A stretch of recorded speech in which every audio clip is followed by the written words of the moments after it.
Okay, great. All right, so welcome everybody. Good evening.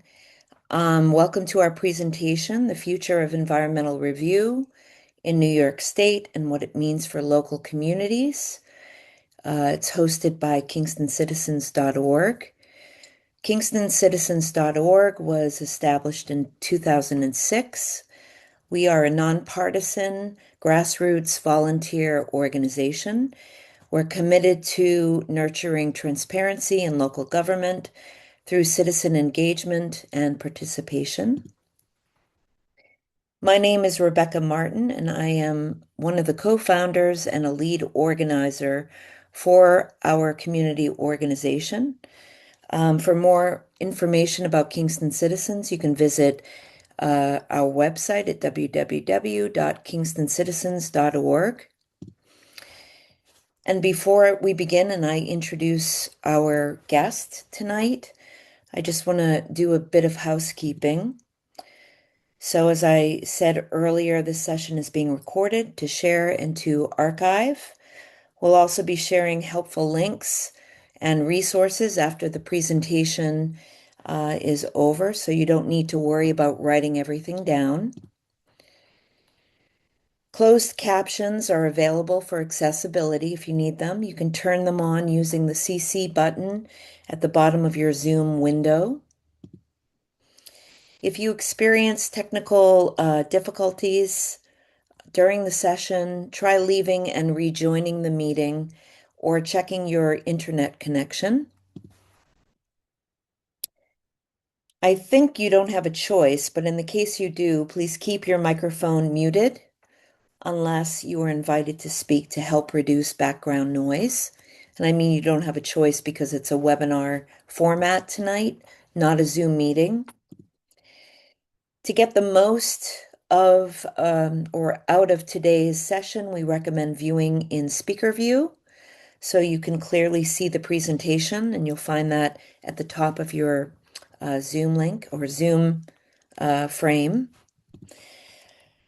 And we encourage you to stay to the end. We'll cover some important resources and next steps, and there'll be a very long and robust Q&A session. So with that, I want to introduce Drew. We're pleased to have Drew Gamils, who is senior attorney at Riverkeeper, who is also presenting today. Drew joined Riverkeeper as a staff attorney in April of 2023.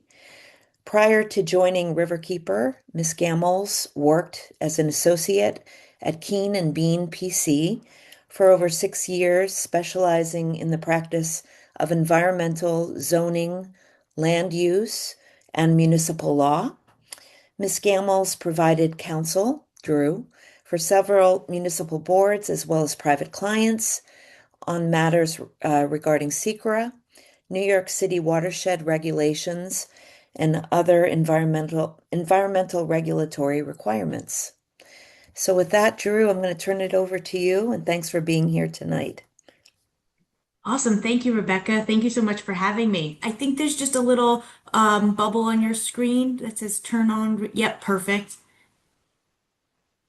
Awesome. It went away. All right, great. Well, thank you again for having me. I'm really excited to talk about the State Environmental Quality Review Act. As Rebecca mentioned, my name is Drew Gamils. I am the senior attorney at Riverkeeper.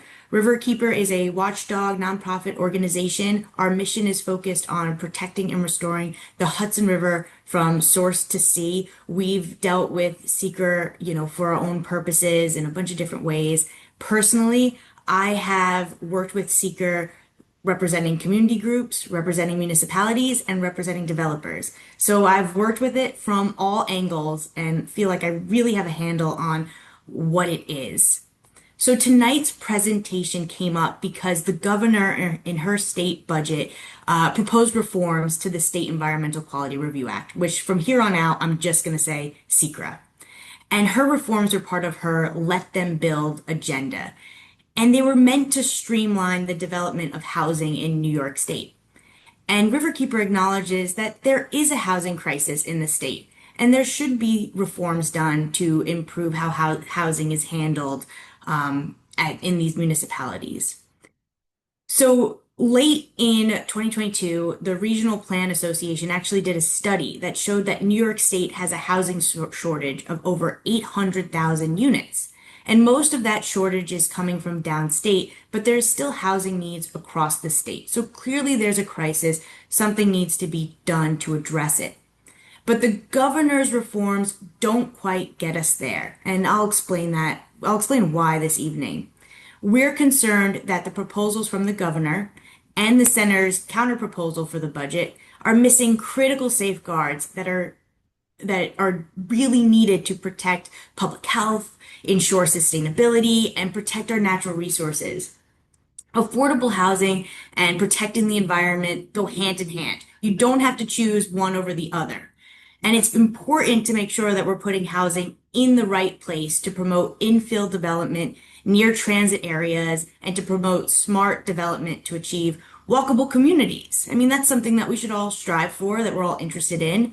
So we want to make sure that the use of land that is already that is ready to be developed is going to not incentivize sprawl and that it's going to achieve true sustainability goals, smart growth development goals, protect the environment. Eliminating SEQRA review as proposed in the governor's proposal and the Senate's proposal for these larger housing projects without key safeguards is going to risk long-term harm. So I just want to get that out there. That's why we're here. So I'm going to start the presentation off with just a little background.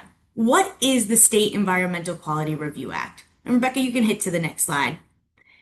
SEQRA came up in 1975, so it's been around for a long time.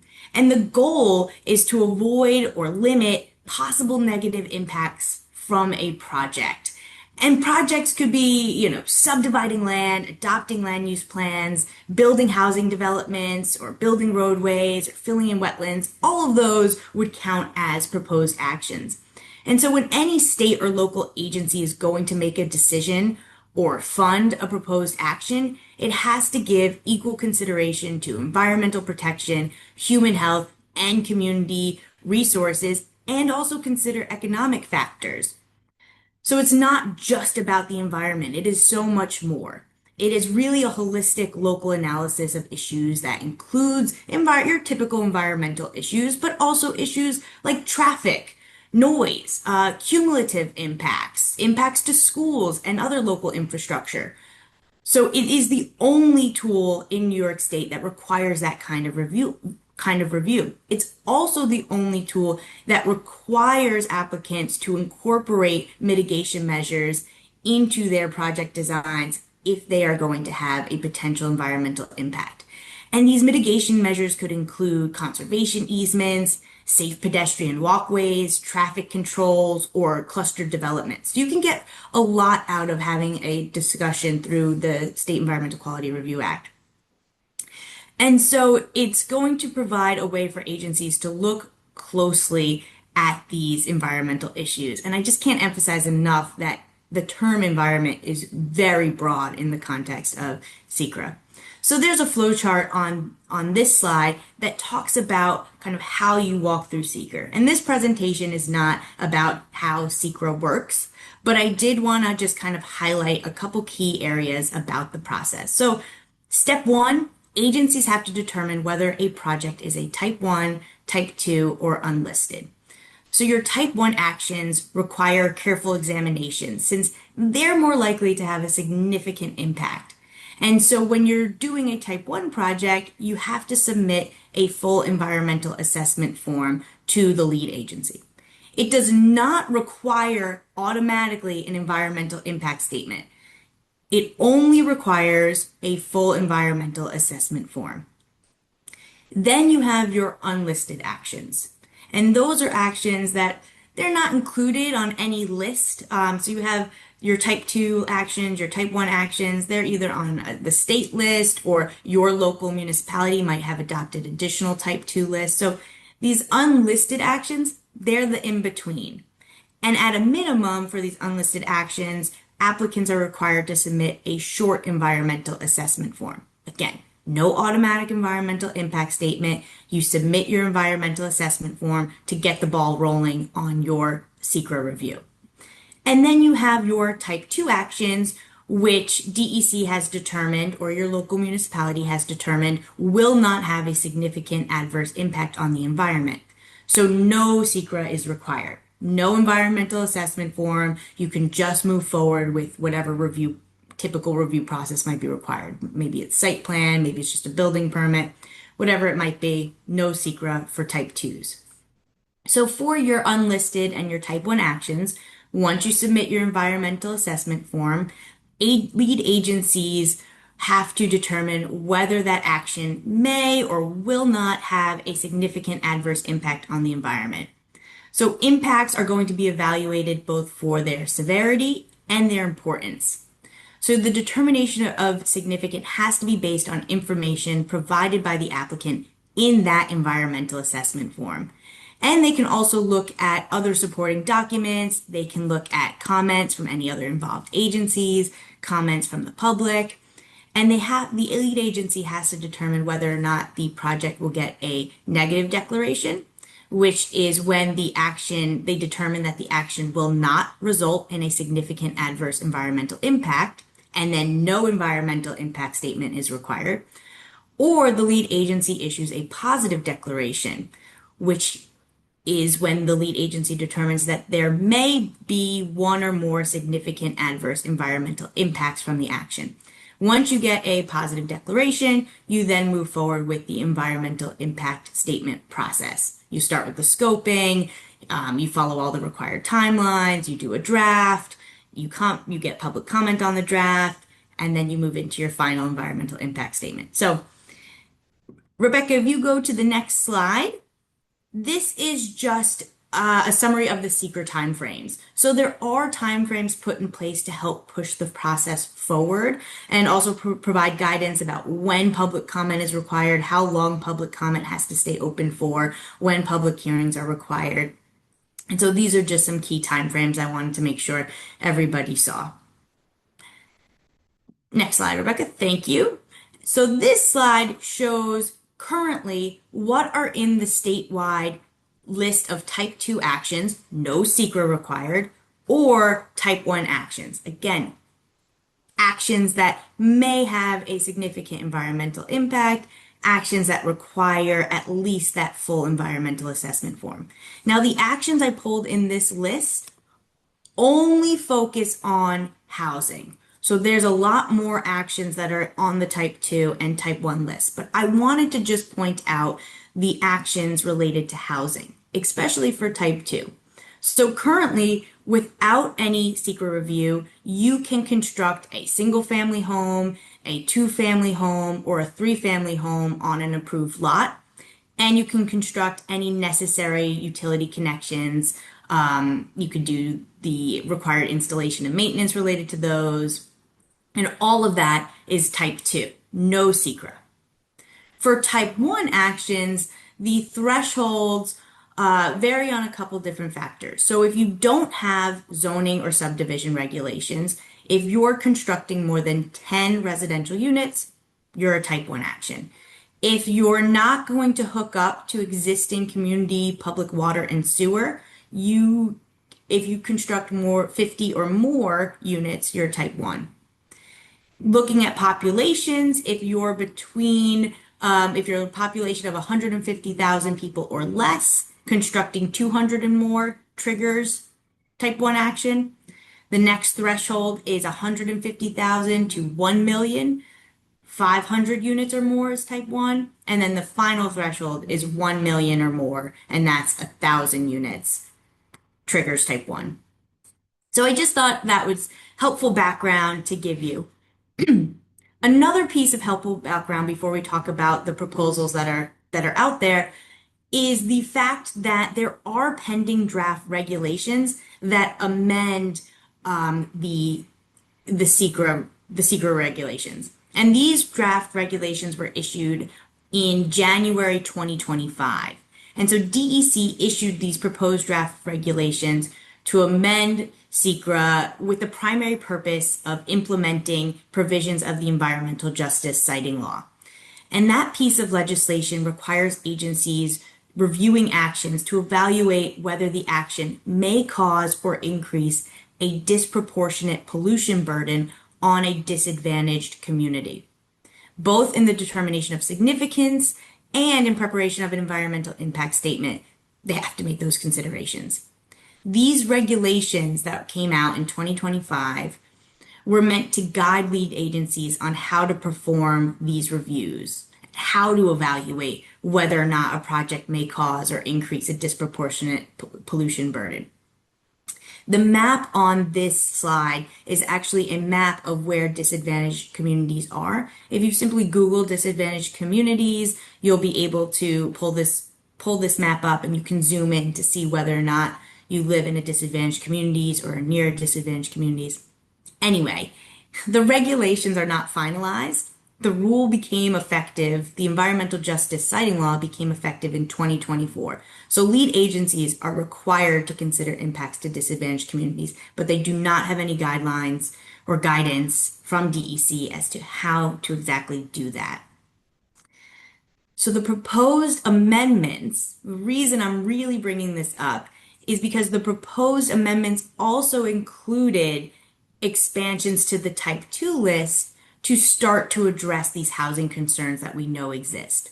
So the regulations added certain multifamily housing developments to the list of actions that will not require environmental review. So specifically, they said construction of a building with 4 or more dwelling units would be a type 2 action if the gross floor area of the building does not exceed 10,000 square feet, if the building is constructed on an approved lot, if the building is going to be connected to existing public water and sewer, and if the use is permitted under the applicable zoning law. Again, these are pending. They've not been finalized. They've almost been pending for, well, over a year because they were issued in January. But I just think it's good to keep in mind that DEC was trying to address some of those housing concerns when they issued these pending draft regulations that had a very robust comment period and a lot of public involvement. So we could keep going. That brings us to the governor's budget. In the governor's budget, as I said, she proposed SEQRA reforms. Rebecca, you can go to the next slide. The reason was that it was all part, like I said in the beginning, it's part of her let them build agenda, trying to cut the red tape for localities to build what they want. She was trying to create shorter timelines, lower costs, and promote more housing through her changes that she proposed. So what are those changes? Well, for she proposed to add exemptions within the legislation for housing in both New York City and outside New York City. So the new exemptions in New York City, the projects not requiring SEQRA would include the development of housing that is not located within the coastal flooding area, that's not located in an area zoned exclusively for industrial uses, that if it's a mixed use project includes less than 50,000 square feet of that non-residential use, and that such project does not exceed 250 dwelling units or 500 dwelling units if it's a medium or high density residential mixed use area. The other category of exemptions related to housing is everywhere else. So the governor divided it based on population of municipalities with 1 million or more, which is just New York City, and then municipalities with less than 1 million. So that's everywhere else. So for everywhere else outside the city, the exemption for housing would apply if the housing is connected to existing community or public water and sewer systems, if it's located on a previously disturbed site, and for mixed-use projects contains no more than 500,000 square feet of non-residential use or 20% non-residential use by gross floor area, and does not exceed 100 dwelling units. The governor has presented this proposal as just being about housing, but it is about so much more. And I want to emphasize that this is not residential units only. It is about mixed use projects being exempt if these thresholds are met. So that opens up a lot of concerns.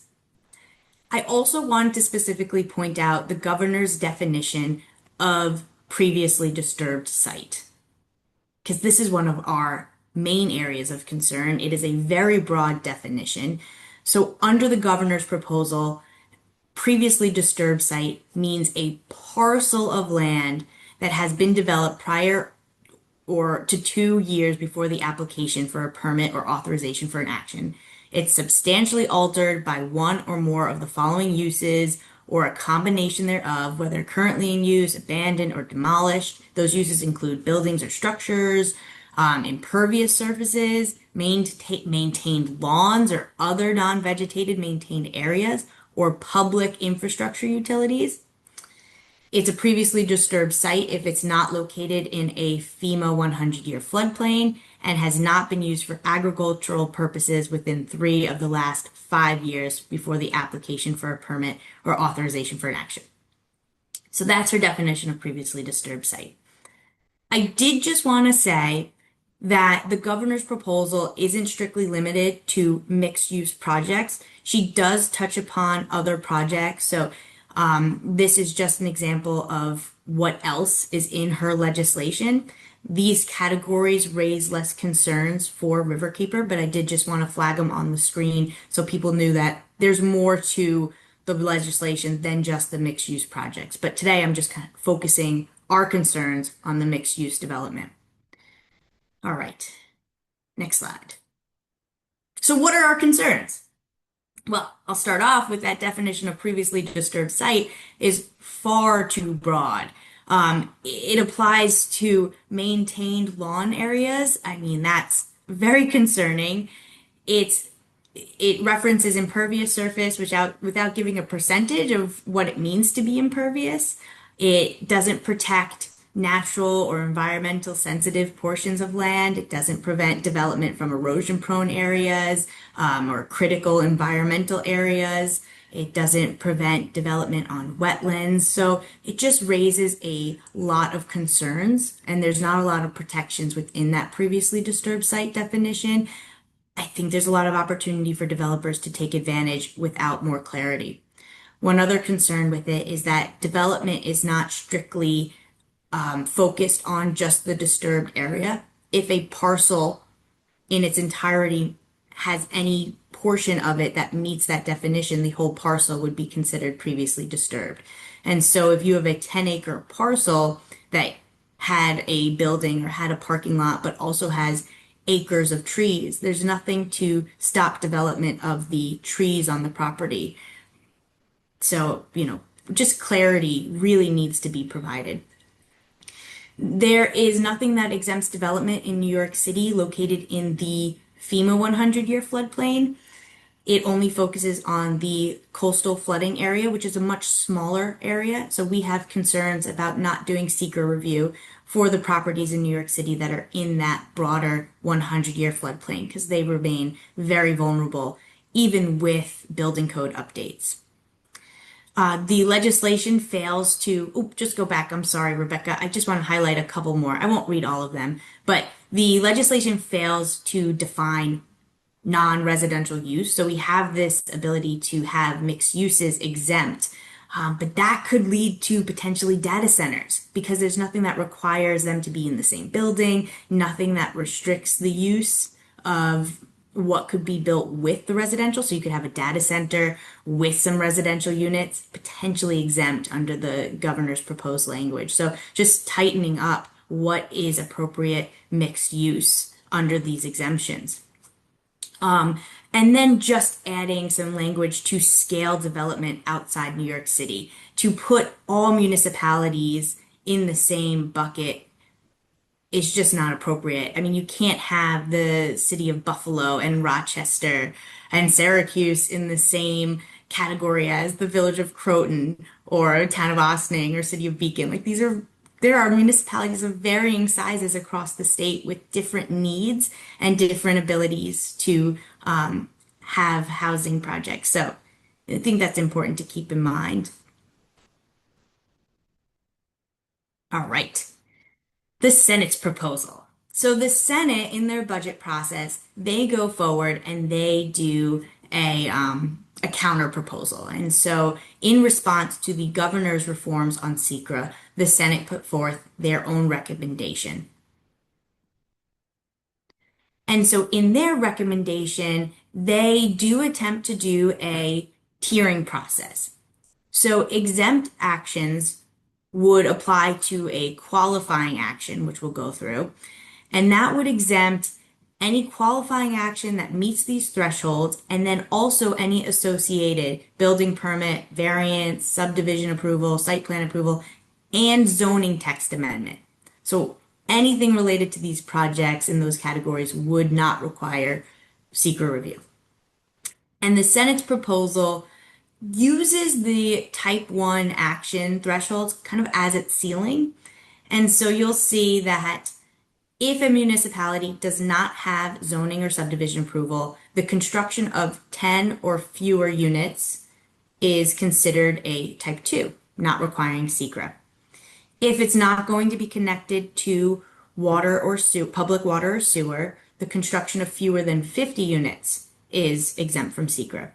If the population is less than 90,000, so this is where it's a little different, less than 90,000, construction of 200 units is exempt from SEQR as long as the municipality has zoning, it's hooked up to community public water and sewer, and then there is mixed use allowed if it's not going to be no more than 20% of the gross floor area. The next category is 90,000 to 1 million. They look at fewer than 500 units to set that threshold. And then if it's a population of over 1 million, fewer than 1,000 is exempt from SEQRA if it meets all these other qualifications. So, talking about qualifications. Next slide, Rebecca. Yeah, a project meeting the building thresholds is only exempt if it meets one of these 7 qualifying actions. You have to meet all 7. First and foremost, you have to be located in an urban area. We actually support this focus. As I mentioned earlier, we want housing, we want it in the right area. And these urban areas, which is a defined census term, are the best areas to build. They're typically near transit, they have the infrastructure to handle these projects. That's where you're looking for more infill development. So this is a map that shows where those urban areas are located in the state. Second, you have to be located on previously disturbed land. The definition of previously disturbed land in the Senate proposal, a little different than what the governor has, a little bit more straightforward that you could see on the slide. All right, next slide, Rebecca. Number 3, you cannot be located in an area projected to experience flooding or designated as a special flood hazard area or designated as a critical environmental area. Number 4 is that you have to complete a phase 1 environmental site assessment. 5 is that you have to receive certification that you don't violate any state wetland laws or regs. 6, you have to receive written certification that you don't violate any drinking water laws or regulations. And then finally, the 7th qualifying action is that you have to receive certification from an architect that you meet one of these green building requirements. So it's about LEED certification, green communities review and certification, passive. Now this is an or. So as long as you meet one of these green building requirements, you satisfy qualifying action number 7. All right.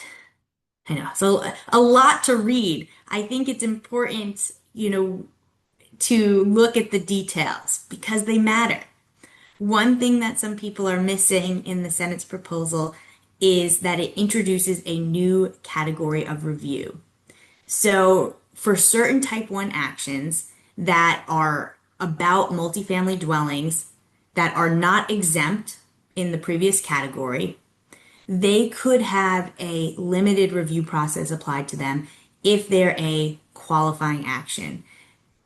In the limited review, these actions are not going to be subject to any issue that's not considered a core environmental concern. And so the Senate's proposal states that a core environmental concern would not include considering shadows, impacts on views from neighboring buildings, consistency with community character, impacts on neighborhood character, and the resource of local school system.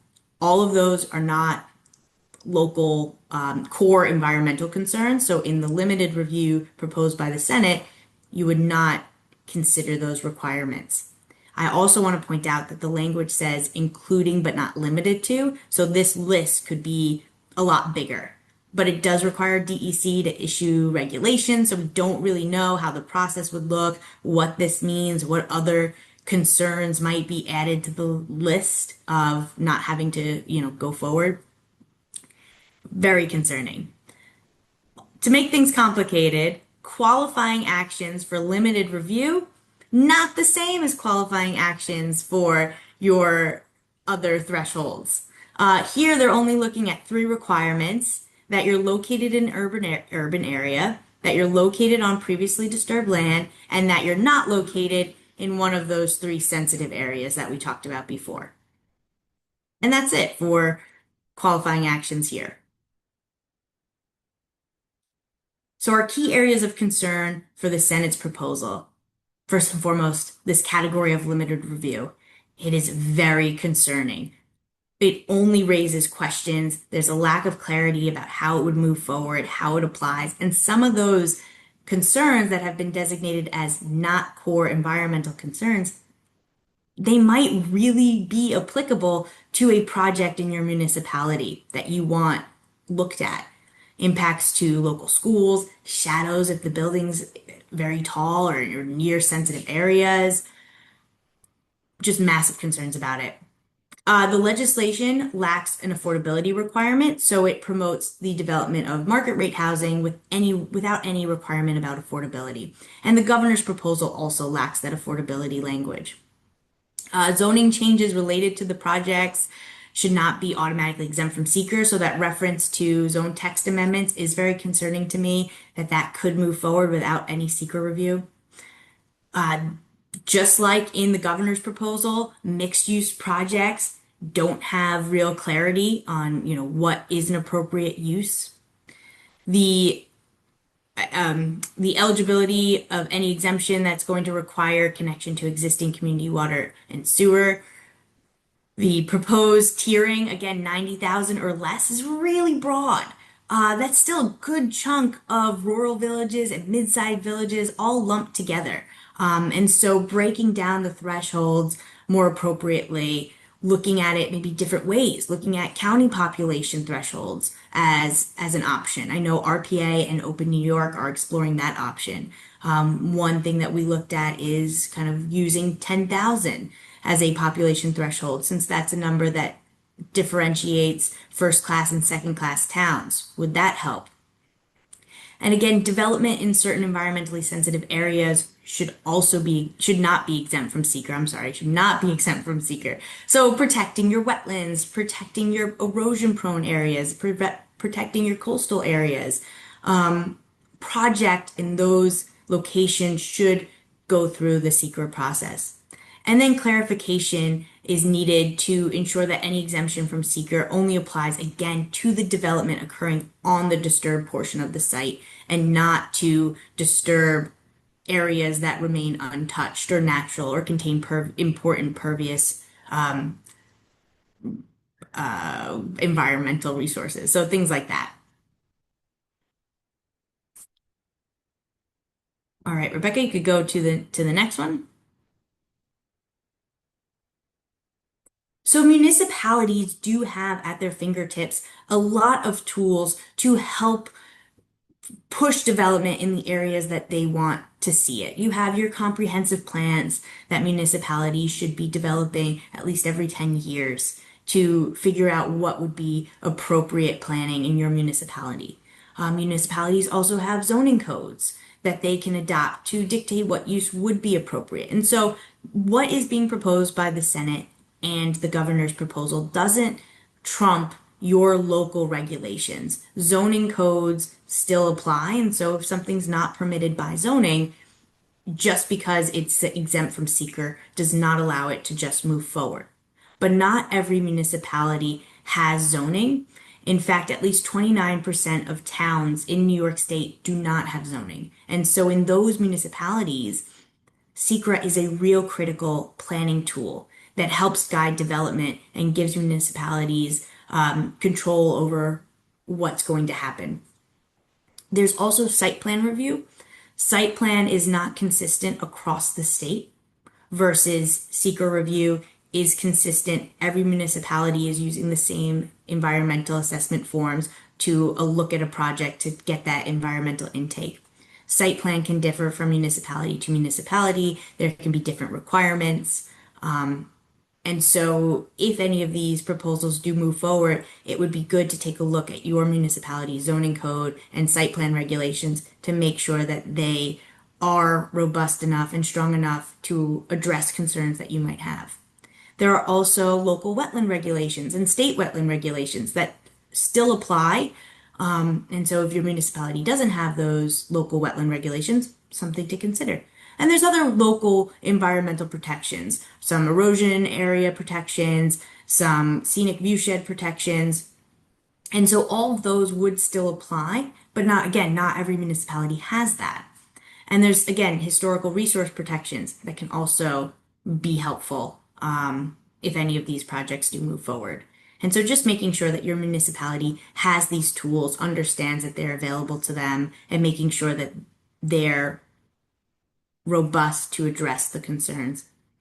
Another option is to expand your local type 2 list. So municipalities are able to take any unlisted action and designate it in their by local law as a type 2 action. So, that step does require you to go through SEQRA and take a look about, whether this is an appropriate type 2 action for your municipality, but that remains an option. And several municipalities have done that across the state. So what can you do? If these are concerns to you, you can speak up and urge the governor not to undercut New York's Keystone Environmental Review Law. We can join together to ensure that any modernization of SEQRA is clear, it's limited, and it's carefully constructed to not invite these unintentional harms that could exist. We can also support the current SEQRA regulatory process that's already underway. Say that those pending draft regulations are an appropriate first step at this point, and ask the governor to not look at SEQRA reforms in her budget. Maybe in the future, after we digest what changes the regulations have had, do we then revisit reforms? And you can call your state, Senate, and Assembly representatives and urge them to take action on these issues, to really read the proposals that are out there and to address these concerns or raise these concerns. So I know I went through a lot of information really fast because, as Rebecca said, we want to leave a lot of time to answer your questions and to dive into the issues a little bit more. But I did want to just make sure that I touch upon, what the concerns are, what the language is, because if you're just hearing that it's just about housing, you might not be as concerned as maybe you want to be.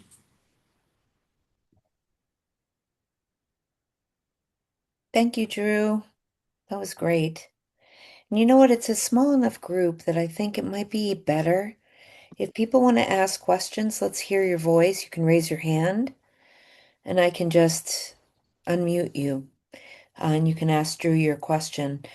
Keep it to questions, not statements, please, just so we can get through a lot of questions. And I'm just going to start because 29% of municipalities in New York State not having zoning. So why is that? I mean, how is that? Yeah, zoning's not required. So, not every municipality has taken the time to step up and go through the process that it might take to zone their municipalities. Or they might not have seen an issue. Some of these more rural communities might not need zoning. They might want to keep all their options open. Not recommended I think zoning is an essential tool that really helps municipalities plan development and plan where they want things, but it is not mandated. Well, all right, so I'll read some questions here while folks process the presentation. And just so you're all aware, we're going to share the video and the a PDF of the slides so that you can watch it, share it, take action. So Jennifer O'Donnell has two questions. The first is, can we discuss how the revisions can support affordable housing and the CLCPA without creating loopholes for predatory development with the middle path? Examples, limiting exemptions strictly to infill housing and adaptive reuse. The developer must still submit a climate and equity certification, providing the project uses all electric heating, cooling, and does not increase the pollution burden on a nearby disadvantaged community, DAC, etc. Yeah, I think that's a a great point, and we should strive to make reforms that are going to achieve multiple goals. I think to target those that appropriate infill development, they need to redefine the use of the word previously disturbed site so that we're truly targeting those disturbed areas. We also need to have a requirement that these exemptions apply to those urban areas, because those are where your walkable communities are. And so in theory, if you're developing in a more walkable community, a community that's near transit, your public transit, you're not going to rely on automobiles as much. People can walk to get their groceries or walk to work or walk to a train that'll take them to work. And so again, less use of your car is going to help achieve some of our climate goals as well. And then focusing on developing on truly disturbed parcels is also going to help keep our emissions down. And so just adding clarity in the language. I think the certification that she had mentioned, also an option. The Senate's proposal has that green building language in their qualifying action. So that's another option to help achieve those goals, to make sure that construction that is happening has some green building qualities. Thank you. To our guests, if you don't want to speak, you can type your questions into the Q&A at the bottom. Drew, you mentioned a little bit about data centers and the concern about data centers and residential or mixed use projects. Can you explain that a little bit? Because I think that's not on everyone's radar in how the governor's changes might uh, uh, what do you call just encourage that sort of development. Yeah, so again, it's not just residential units that she's dealing with. Her exemption applies to housing that is free to include mixed use projects that can have a building, a separate building of 50,000 square feet. That's the limitation. I mean, I guess it's also 20% non-residential by gross floor. But let's just go with 50,000 square feet. It can be a totally separate building. The non-residential use is not a defined term. So if a developer comes forward with a project for, let's think of something appropriate, a grocery store mixed in with a 20 unit building. That I think is the goal that she's trying to get at, to allow mixed use projects that might be appropriate, or, residential with a daycare facility, or residential with just a little storefront. Those are the appropriate projects. But without clear definitions, you could get a developer who comes at this with, I'm going to build a data center and I'm going to build it with a residential building.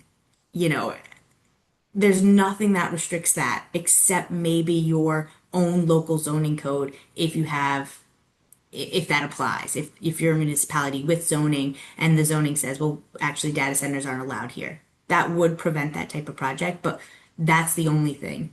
Otherwise, I mean, even in that case, it's if your municipality allows it, there's no SEQRA review, no environmental review required for those types of mixed use projects. So we just continue to emphasize the importance of clarifying what uses are you hoping to see, what uses should really be exempt, what uses truly don't have a significant environmental impact. But Thank, there's no definition to provide guidance on that in the legislation. thank you. Is there an affordable housing definition in the governor's changes? No. Neither the governor's proposal nor the Senate's proposal has any language about affordability. So there is no definition for what is affordable. So we're strictly talking market rate housing. Okay. I mean, I guess I do, they are free to put in affordable units. That doesn't But it's change, but not, there's no mandatory, there's nothing no mandatory. Yeah, requiring. no, nothing Okay. mandatory. All right, so back to question. So how do you see this aligning, this, meaning I think the governor bill, aligning with Senate Bill S 5506 and Assembly Bill A 8378, so May and Kellis bill? I see a disturbing trend towards limiting local citizen input, says Lori LaFawn. So the governor's proposal, it's pretty different than the May Callis bill. The Senate's proposal is based on Senator May's proposal, slightly modified. Senator May's proposal does include an affordability requirement, but for the most part, the Senate's counter proposal for the budget is Senator May's bill. So they align pretty closely except for that affordability language. And then the Senate proposal also includes some added timeframes that we see in the governor's proposal. The governor's proposal is very different. So I think what I'll do now is it's a good invitation. I just shared in the chat the governor's bill, a link to it in the case anybody is interested to read it. We'll share this with the materials and the Senate bill, which I think is good for folks to be able to review. Um, so Jennifer says, what are the chances that the recommended changes by opponents of the current draft, such as clearer definitions of disturbed sites and other noted concerns, could be incorporated into the proposed legislation? I am working my damned hardest to make sure Yes, that she that is. happens. We are meeting with elected officials both in the Senate and the Assembly. We are meeting with the governor's staff. We are trying to team up with groups like RPA and Open New York because we think our messaging would be a lot louder. The media is trying to create this story of opposition, the housing advocates and the environmental advocates being on different footings. And we really are aligned in that, we want housing, but we want housing in the right place. And to do that, you need clarifying language in the governor's proposal. One other thing that we agree on is about sprawl. There's nothing in the governor's proposal or the Senate's proposal that limits this area that these projects can take place on. Mhm. One proposal is to say that projects have to, can't occur on any more than 5 acres. There's other density language that has been kind of thrown out there to try and make sure that we're limiting the size of disturbance that goes forward. But right now, there's nothing that would stop a developer from, constructing 20 different buildings. And so we need language to prevent sprawl. And that's another area that we're kind of on the same footing with those housing advocates. But teaming up and trying to work together is how we're Mhm. hoping to make a difference, how we're hoping to get them to incorporate changes and find the right language that eliminates these loopholes and puts in place the necessary safeguards. But nothing is certain in this life, so I don't know what my chances are, but we're working No. very Oh hard. no, we're gonna do it. We're gonna do it. We're in it. It's the end game, but I think that a lot of people are not aware of what's happening. So this is a start at the end. And we have Jennifer O'Donnell here. Jennifer, before you go, I just want to ask a couple of other questions because we've had your great questions, but I'm glad you're here. So, um, Andrew Faust says, "You all rock. Thank you for your organizing around this. We need a vision of food security that brings diverse ecological farms on municipal owned land. Be careful of steamrolling, the idea that building is inherently needed or energy that compromises prime agricultural land. Do you have a broad vision or one you can point us towards for food and energy resilience, local land use with our watershed in mind, something we can advocate for in addition to resisting bad ideas?"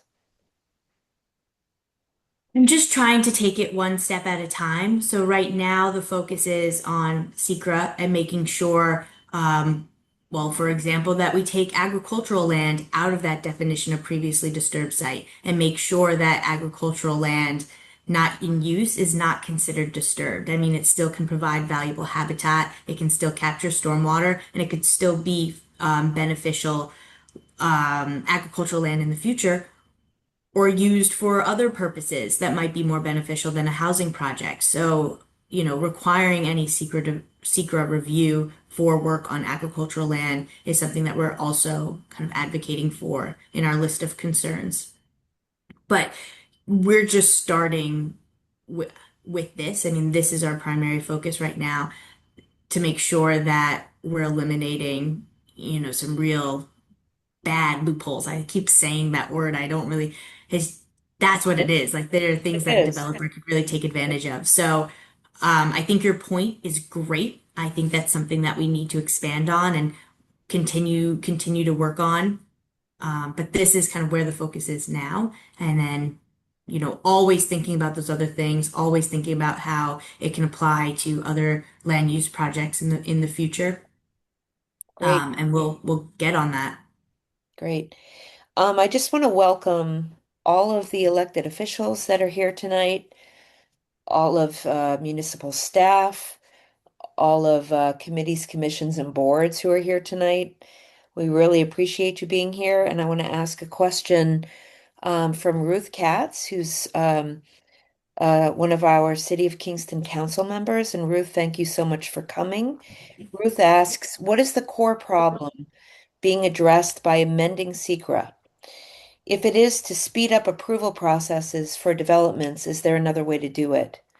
And are there timelines for each step of the approval process?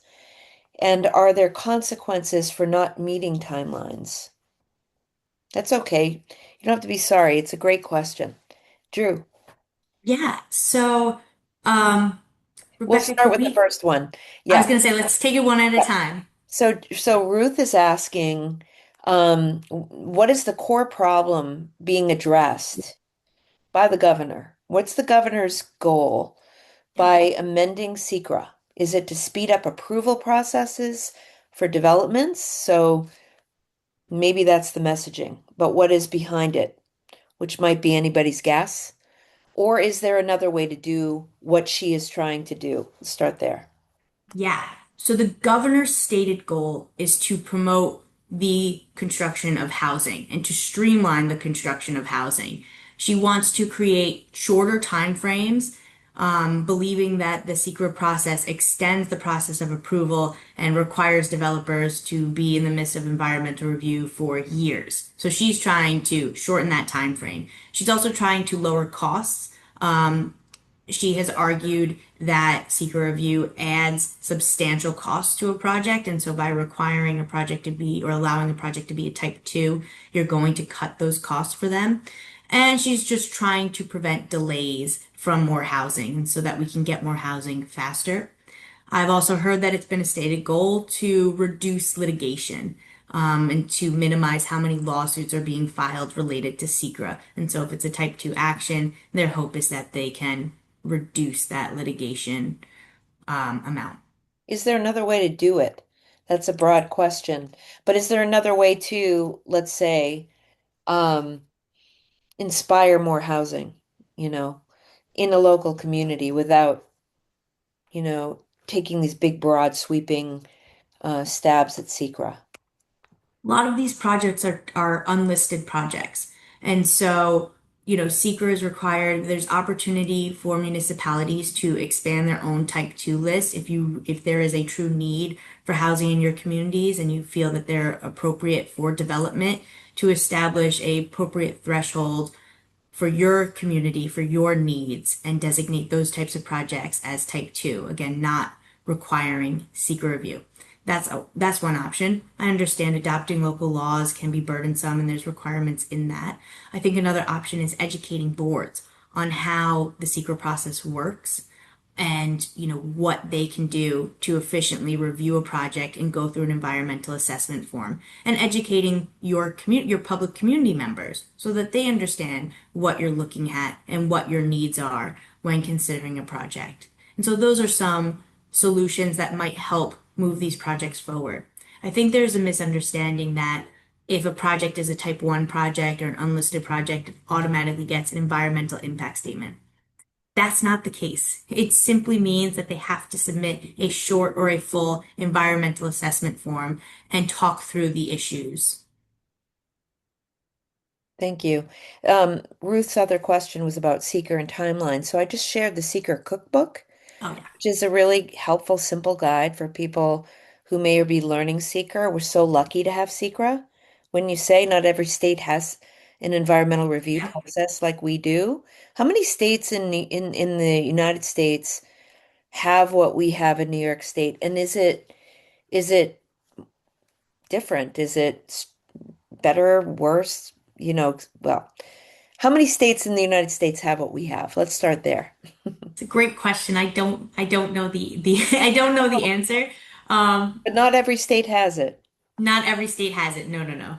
And New York has quite a strong environmental review process. Drew and Jenny, since you're here, what other resources are there for municipalities, for municipal leaders who may not be necessarily getting training on Seeker, which is probably a good idea?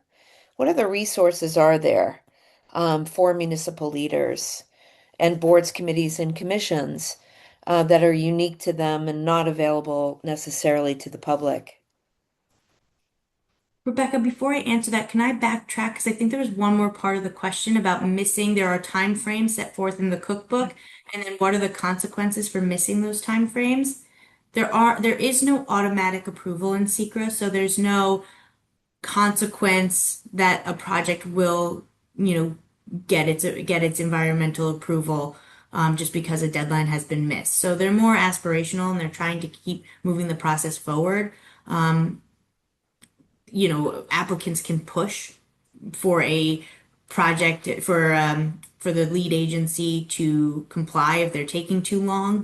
That's an option. But a lot of the times it's on the applicant who's taking time to answer the questions and prepare their draft environmental impact statement and applicants and lead agencies kind of working together to get that done. And that's a lot of times what happens when these deadlines are being missed. It's because there's more questions that need to be answered, more work that needs to be done.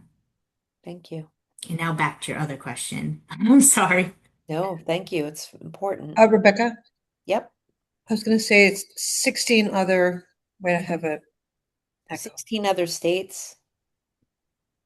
You have, sorry, I'm going to shut down. 16 out of 50. Yeah. Okay. Thank you. Oh, Um, resources. That was the question. Yeah. I was just curious. I know the Department of State, maybe, or what other No, the mhm. Department of State has training programs, so you can go to the Department of State's website and do one of their like PowerPoint programs. I think some of them have quizzes, so you can take a quiz to see if you understand the process. So that's an option. There are different planning federations that do training. There are requirements that your planning board and zoning board members get at least 4 hours of training. Yeah, sorry. So that's an option. You're free to ask if you're on a land use board, you can ask your attorney to provide training. But there are other planning federations that do provide training options for SEQRA. Great. And so just kind of keeping an eye out for when those programs are happening and pushing for them. If they're not happening frequently enough and you want more information, there's opportunities to ask for that. Yeah. Thank you. So if you could distill down to a true elevator pitch, Oof. it would be great. So 4 sentences or so, just in case I get in an elevator with the governor. So, dear governor, I, Well, elevator pitch, what's my goal? Just like concerns? yeah, and I feel like this is a good moment to share Riverkeeper's action alert, but maybe is that a good idea? Maybe there's more to say. Yeah, well, asking a lawyer to do an elevator pitch is always tricky, especially myself. I'm pretty chatty. But if I had quick elevator pitch, Governor, I respect your proposal on SEQRA and the reforms, but I think you need to take a closer look at the proposed language to eliminate some major loopholes that currently exist. I think we really need to tighten it up so that we're protecting public health and the environment. Drew, on that note, can you speak a little bit? We know that there's an ongoing process for amendments to seeker that have been going on for years that has a public process. So what's really different about what's happening now is that there really isn't a public process in the way that you would expect when there are reforms to seeker or any law, right? Yeah. So can you talk a little bit about what the current regulations, just talk a little bit about that process and what they're addressing and what happens if the governor's reforms are voted uh, within the budget to the current process that's underway? Yeah. So typically, if you were going to try to expand the type 2 list and add exemptions, you would amend the regulations. And then DEC would issue a proposed draft regulations for public comment period, as they did in January 2025. And they would hold public comment hearings. They would hold a period of time open to receive written comments. And then they would have to evaluate all that written feedback or public feedback, verbal feedback and decide if they're going to change the regs based on that, reissue it for public comment, or just adopt final regulations. And so that process is regulated by our State Administrative Procedure Act, SAPA. It says exactly kind of what the minimum comment period has to be, how they have to go about amending the regulations. Very public, pretty transparent.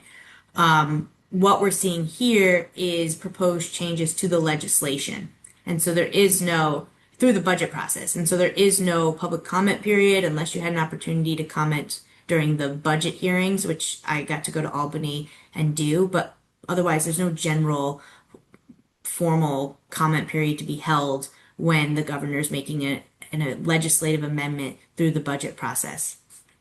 And so that's kind of really the difference in the process. This is just not as there's not as much opportunity for public comment. We really have to push ourselves in and get on the ground, talk to the right people, and try and have an impact. Versus when you're dealing with regulations, it's more formal, it's outlined, you know when to comment, you know who to talk to. You also don't If have to be invited to comment, like what you're describing. The public can comment, right? yeah, anyone, Right. open. Um, if the governor's proposal moves forward, then the state, DEC, will potentially issue the regulations without any of those references to the type 2 list that I had mentioned and just leave it with the provisions related to the environmental justice citing law. That is an option. Another option is that they make additional substantive changes and issue the regulations again for public comment period if they're going to make other changes. It depends on what language moves forward because there are conflicts with both proposals in what exists currently in the regulations. And so to clean that up, they would need to make amendments. Otherwise, So it's just, could it override the process that's underway now or no? Well, it could delay it. They could choose to reissue the regulations, which would just prolong the process, right? We'd get another public comment opportunity. They'd have to review public comment and then they'd finalize the regulations. So I don't know if override's the right word, but we could see a delay in finalizing those regulations. Okay. And I believe before you have to formally start the process over, you have 1 year from the close of the last public hearing, and we are coming very close to that. Okay. So Laura Hartman, who is a town board member in the town of Ulster. Laura, I think I see your final question, which is how will the governor's seeker changes affect those of us who are dealing with energy projects? Are these changes only for housing? I had heard this also affected energy projects, which you definitely touched upon. You focused on housing today, but you alluded to this being impacting more than just housing. Yes, well, it's mixed use projects. So if there's a way that they fold in the energy project with residential, without clarifying the definition of what's an appropriate mixed use, that could be exempt if it meets the requirements in the governor's proposal. So the proposals do not affect energy projects alone. Again, if there's a way for them to be folded in with residential, it could allow some of those energy projects to move forward without going through secret review. I think that would probably require a creative proposal, but without clarifying the definition, it is absolutely an option. Um, I'm just double checking the list of other exempt projects, but none of them alone relate to energy. So we're good on that front. This is really just about mixed use and residential. Thank you. So Joe asks, so there's a local development that is located in the town of Woodstock and the town of Ulster, I believe are the two municipalities involved. It's called the Xena Development. And the Xena Development property is 625 acres. Most is a CEA. What is a CEA first before I move forward? Critical environmental area. Great. Acronyms are tough sometimes, folks. It's good to spell it out. There's a small airstrip, an abandoned house. How is it classified? Is the entire property considered to be disturbed? Yes. My interpretation of how the governor has proposed previously disturbed site would mean that that property with the airstrip and the house could be considered previously disturbed without any changes. That is my concern, and that development could occur on the whole parcel. Wow. I will, yeah, which is why I like this that the Senate did call out critical environmental areas as, not subject to the exemption, because I think those are really key areas that need to be protected. It's just like one example of key areas that need to be protected. But yeah, without better language in the governor's proposal, the concern is that entire parcel could be considered previously disturbed. So Thank you. that's why we're pushing so hard just to improve the definitions to make sure that those unintended consequences, well, I would hope it would be an unintended consequence, can be addressed and prevented. I think it's a good moment. I just want to share with everybody a fact sheet that Riverkeeper and Kingston citizens developed, and it's a living document. So we're going to be adding things to it, including the video, so that, you're getting the most up-to-date information here. And eventually it'll be, you know, I think it's best, Drew, for folks, they can view this, but to be able to contact you, which would be nice. Um, if you agree, and maybe when we follow up an email where they can follow up quickly with Riverkeeper, which I think would be really helpful. Um, I'm putting you on the spot. No pressure.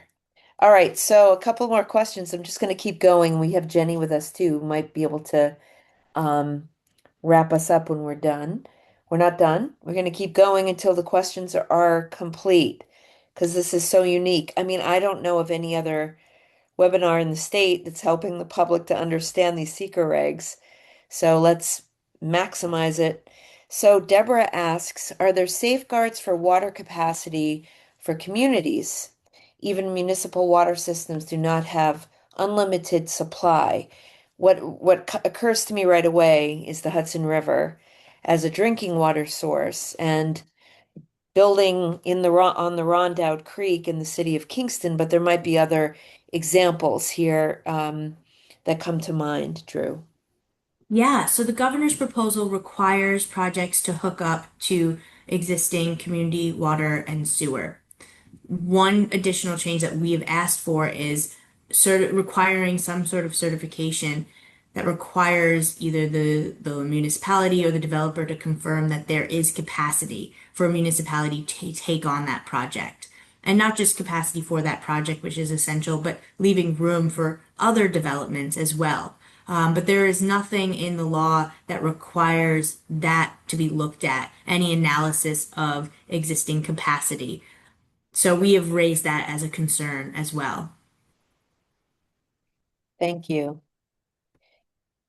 Um, so Linda asks, anyone concerned about the bill going through the Senate now, which would allow energy projects to be developed on what are now public forests without local input, as she understands it? I briefly saw that piece of legislation. I have not had enough time to digest what it means and exactly what it says. It has not been flagged to me as a concern, but it is now on my radar and I'll be paying closer attention.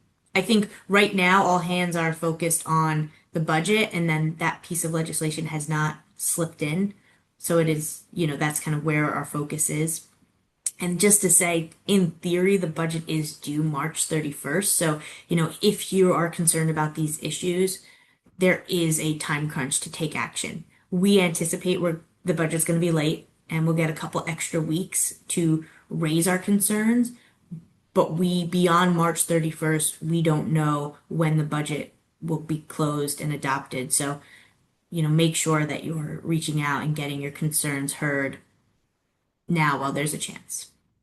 Drew, is it sound for the public to say to the state, to the governor, we don't want these changes in the way that you're presenting them in the budget, that it's wholly inappropriate to be amending seeker in this way, and that instead what we want is for the state to continue its process with the current seeker changes that's been underway. It's long, but it's been a clear public process, and that local municipalities can do more to take control of I think you mentioned moving or thinking or working with um, their council or boards and their planning boards or planning departments, depending on what they have, to think about what items in unlisted actions should be moved to type 2 actions.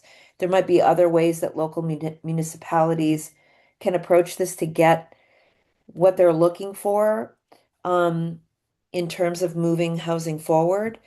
Can you help me to just, I mean, state what's true in what I just laid out as a really clear way forward for the public, given it's March 26th. The budget is due on the 31st for a vote. We anticipate it's going to go over, but does that make sense to you? And how might you frame it? Yeah, I absolutely think that that's one option to say to the governor that there are serious concerns with the proposed language and that, rushing through this process at this point in time could lead to dangerous unintended consequences that hurt public health and the environment. And that you would rather see the proposed draft regulations move forward with that expanded type 2 list at this point in time. I think that that's definitely an appropriate approach. I would say that the governor has put a lot on this let them build agenda Yeah, let So me build what? I know. What does that mean? Yeah, she's like, just housing. It's fine. Nothing else. Don't worry about it. Um, so, raising these concerns at this point in time, any concerns, even if you don't agree 100% with all the concerns that I had on my slides, if you have your own concerns, getting your voice heard and showing, because right now the governor really has only heard support. And so I think it's important that we try and just make it clear that these issues are issues that people have, and that, we need to really improve the language if we're going to achieve the goals she hopes to achieve. Drew, there's a question, or a statement about definitely a concern for the clear-cut allowance. What is that in your opinion? Can you just restate it or reframe it? Clear-cut. Yeah, I think what they're referencing is the fact that because previously disturbed site is defined as a parcel, that there's an opportunity that, let's take the airfield example. There's well, now I forgot, a runway and a little house on a 50-acre lot. And so that house, that runway, they're disturbing only a portion of the site. But if the whole site, if the whole parcel is deemed previously disturbed, then the untouched portions of the parcel could potentially be developed and exempt from SEQRA review because they're part of that previously disturbed site. Great. So Jeffrey Scales is offering some suggestions to Andrew about considering contacting American Farmland Trust and Hudson Valley Alliance for Housing and Conservation, which knowing Andrew, who is an expert, permaculture expert, I bet he's aware of that. But Jeffrey and Andrew, if you'd like to be in touch, write to me and I can connect you. I'd love to do that. Andrew, wants to discuss further sometime when heads are above the wave of this and explore a vision. We think buy-in can happen on across the region on agriculture. This way we can avoid some of the pitfalls of putting out fires and mitigation and can cast out an integrated set of systems to advocate for uh, uh, to pan land use around food, water, energy, and waste management ecologically and on a watershed by watershed basis. Yes, planning. That would be great on all counts, on all fronts. Thank you both. Um, so you're welcome. To both Ruth and Andrew, and I think we have answered all the questions that folks have today. Drew, I want to thank you so much for your time today. And, um, we have an action. Riverkeeper has an action right now, that I encourage folks to look at, to send in. As always, these actions allow for additional input, right? So if you have it, you can add it to the action that goes to all of the proper uh, stewards, decision makers in the state, correct? You want to talk a little bit about your action, Drew? Yeah, it's just a straightforward action that's asking the governor to not undercut the key environmental protections in SEQRA. And then there's opportunity within that action alert for you to add your own concerns, and it will get sent to the right representative. It'll ask for your address only so that we can make sure that it's directed to the person who represents you. So really feel free, and I encourage you to add your own voice, to express your own concerns. Take a look at this PowerPoint and some of the issues that we raised as concerns on the slides. If you have any other questions, as Rebecca said, you can absolutely shoot me an email to discuss, because I feel like I just kind of touched the surface with what our concerns are, but there are several. And I encourage, I know it's not fun reading, but I definitely encourage everyone to just take a look at what the proposal actually says, and form your own opinion, and to really take a look at what the consequences could be and how maybe unclear and broad some of the language is. Right. And now the public here tonight knows that there is a place where you can send an action. It's going to get to the right place and you can add any context that you'd like, which is really, really helpful, Drew. Thank you. And maybe there might be ways for municipalities that are interested to, I won't even say it. Supporting municipalities to take actions because I think a lot of folks are just not following this, and I'm glad that we're here tonight. So thank you so much. And thanks to you all for coming. KingstonCitizens.org is doing a whole lot of educational work right now, and we have a couple of um, upcoming webinars I just want to share with you. We have one on zero waste in helping to support Ulster County towards zero waste that I just dropped into the chat. And to also let you know that Kingston Citizens launched this year a Civics 101. So we actually walk community members through the City of Kingston's website, and each quarter we focus on an issue. So we land in the department where the issue is. And this month in April, coming up, we're going to be talking about the City of Kingston's work towards charter reform. We're hosting Michelle Hirsch, who is the alderwoman for Ward 9 and the majority leader of the City of Kingston Common Council. We're trying to get people to demystify the process a little bit, to be able to navigate, to do more on your own in the City of Kingston. And frankly, it applies to any municipality. Kingston's website is what it is, but you all have one. And we want to help people to navigate and to be civically engaged. And with that, we'll close. And Drew, I'll probably talk to you in a few minutes and certainly in the future. And thanks to all. Have a good night. Thank you. Good night, everyone. Good night.